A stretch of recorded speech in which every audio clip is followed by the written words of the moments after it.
बिस्मिल्लाहिर्रहमानिर्रहीम, अस्सलाम वालेकुम। मैं हूँ आपकी मेज़बान सुंबल ज़िया। नजर डालते हैं अब तक की अहम तरीन खबरों पर। आलमी तहरीक तहफ़्फ़ुज़ ख़त्म नबूवत के ज़ेर-ए-एहतमाम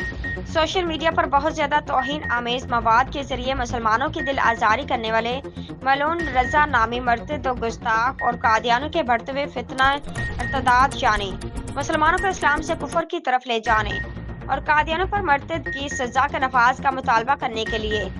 और सोशल मीडिया पर तकरीबन 4 लाख गुस्ताखी रसूल और इर्तिदाद फैलाने वाले वेबसाइट्स और ईमान सूज और नस्ल नो के खिलाफ बाखदगी फहाशी और एरियानी पर राकिंगेख्ता करते हुए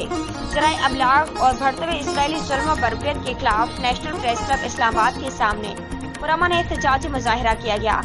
कादियानों के बढ़ते हुए इर्तिदाद का एतराफ़ खुद उन्होंने गुज़श्ता साल 2023 में किया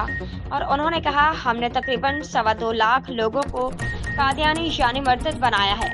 उनका ये एतराफ़ रियासत पाकिस्तान और उम्मा के लिए बहुत बड़ा ताज़ियाना और सवाल है, क्योंकि आईनी और कानूनी और शरई एतबार से वो काफिर और मर्तद हैं और वो अपने आप को मुसलमान भी नहीं कह सकते और न ही उनको दावत तबलीग की इजाज़त है,